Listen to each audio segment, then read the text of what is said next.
मैं ओम प्रकाश भारद्वाज हूँ। मैं chief subject matter expert ANSYS. आप सब लोग को इस वीडियो ट्रेनिंग सेशन में हार्दिक अभिनंदन एंड स्वागत करता हूँ। आज हमारा वीडियो सेशन का जो चर्चा का विषय है, जो ऑब्जेक्टिव है, सबसे पहले मैं वो आपको बताने वाला हूँ। सबसे पहले हम जो फाइनाइट एलिमेंट एनालिसिस, इसका जो बेसिक प्रिंसिपल है और कॉन्सेप्ट है, उसको हम अध्ययन करेंगे। उसके बाद हम प्रॉब्लम को सॉल्व करने के लिए किस किस चीज़ को ध्यान देना है, उसके ऊपर अध्ययन करेंगे।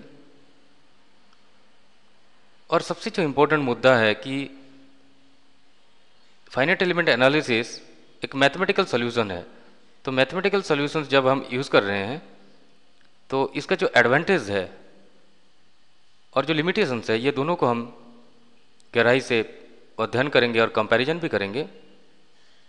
उसके बाद हम डिफरेंट एनालिसिस टाइप के ऊपर चर्चा करेंगे।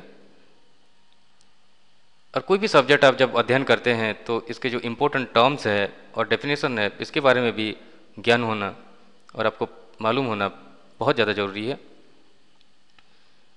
उसके बाद हम देखेंगे कि एनसीस की प्रोडक्ट का लॉन्चर का विंडो किस तरह हम सेट करेंगे और अलग अलग जो कंपोनेंट है इसके ऊपर हम चर्चा करने वाले हैं।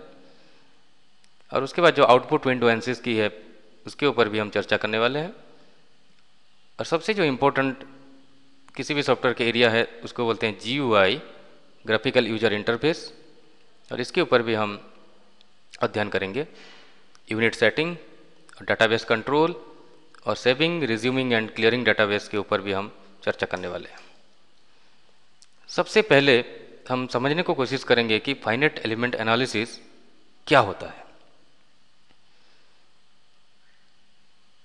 फाइनाइट एलिमेंट एनालिसिस एक कंप्यूटिंग मैथमेटिकल अप्रोक्सीमेट सॉल्यूशंस है जो हम किसी भी फिजिकल प्रॉब्लम के ऊपर अप्लाई कर सकते हैं। लेकिन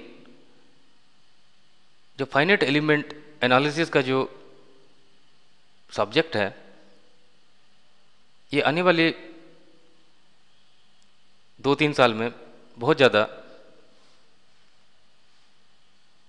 डोमिनेटिंग टेक्निक के ऊपर रूप में आने वाला है। इसलिए हम सबसे पहले इसके ऊपर गौर से अध्ययन करेंगे। तो सबसे पहले आप ये फिगर में देख सकते हैं कि जो सर्कल है इसको डिवाइड किया गया है।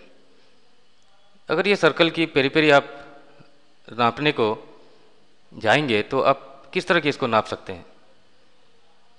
अगर आपको एक सर्कुलर रिंग दिया गया है और इसको आपको नापना है, आप क्या करते हैं कि इसको मार्किंग करेंगे।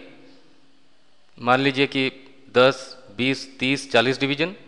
उसके बाद एक एक डिवीजन का जो शॉर्टेस्ट डिस्टेंस है उसको मेजर करेंगे और कुल मिला के जितने भी डिवीजन्स है ये सबको मान लीजिए कि 20 डिवीजन से 20 मल्टीप्लाइड बाय जो भी एक ही डिवीजन है।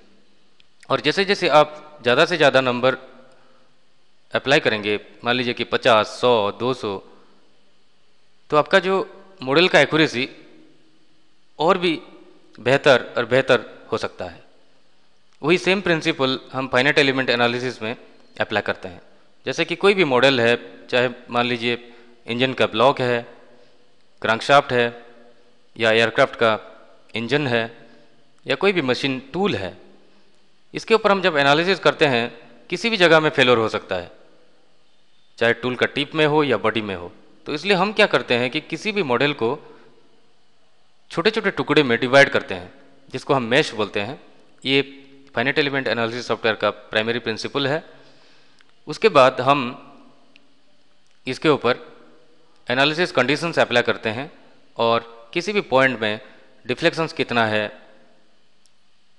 स्ट्रेन कितना है, स्ट्रेस फेल्योर का क्राइटेरिया क्या है, ये सब हम पता कर सकते हैं। तो सबसे पहले हम फाइनाइट एलिमेंट एनालिसिस का वर्किंग प्रिंसिपल समझने को कोशिश करेंगे।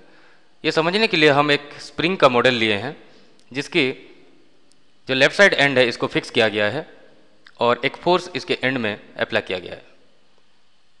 आपको जो पता है कि स्प्रिंग की एक अपना स्टिफनेस है जिसके तहत वो इलंगेट या कंप्रेशन के रूप में शेप को ट्रांसफॉर्म कर सकता है।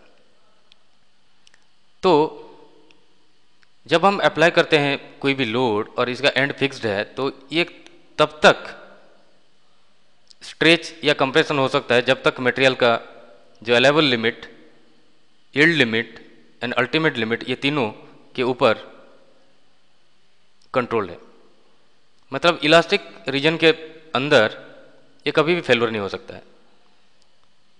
तो ये पर्टिकुलर प्रॉब्लम में तीन अलग अलग बातें हैं। एक है कि लोड अप्लाइड किया गया है, एक है कि मटेरियल का अपना कुछ स्टिफनेस है, और कुछ अननोन डाटा है कि इतना लोड अप्लाई किया तो ये कितना डिफ्लेक्शन होने वाला है। तो इसका प्राइमरीली तीन साइड है, एक है फोर्स अप्लाइड, और एक है मटेरियल का स्टिफनेस, और एक है आपका जो रिजल्ट आप चाहते हैं।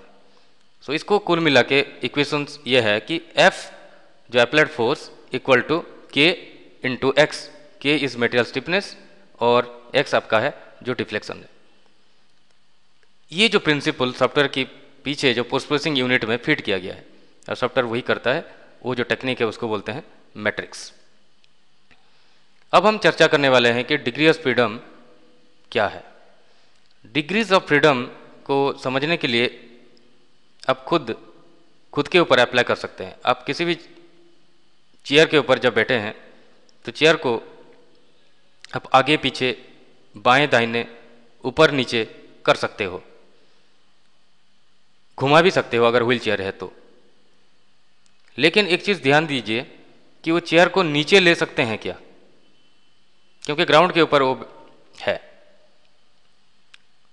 तो किसी भी ऑब्जेक्ट, किसी भी बॉडी का जो डिग्री ऑफ फ्रीडम है, इसका मूवमेंट है, चाहे ट्रांसलेशन हो या चाहे रोटेशन हो, तो वो सबसे पहले हमको डिफाइन करना होगा कोई भी एनालिसिस सॉफ्टवेयर में। उसके बाद हम चर्चा करने वाले हैं कि बाउंड्री कंडीशंस क्या होता है। जैसे कि चेयर के बारे में हम बताएं कि चेयर ग्राउंड के ऊपर है, तो जो चेयर ग्राउंड के नीचे जा नहीं सकता है वो कंडीशन फिक्स्ड है, और लेफ्ट, दाएं, बाएं, आगे पीछे या ऊपर आप जब ले सकते हो वो उसका डिग्री ऑफ फ्रीडम है। और बाउंड्री कंडीशन है, समझ मान लीजिए कि आपका एक लेथ का मशीन है जो ग्राउंड में फिक्स्ड है, जो ग्राउंड में फिक्स्ड है वो इसका बाउंड्री कंडीशन है। जैसे कि फैन आपका घूम रहा है, फैन का जो रोटेशन है वो इसका डिग्री ऑफ फ्रीडम है, लेकिन फैन का ब्लेड नीचे नहीं आ सकता है, वो इसका बाउंड्री कंडीशन है। सो आने वाले क्लास में हम चर्चा करने वाले हैं नोड, एलिमेंट और शेप एंड और बहुत सारे जो टॉपिक है और जो प्रीरिक्विजाइट स्किल सेट है, इसके बारे में भी हम चर्चा करने वाले हैं। Thank you.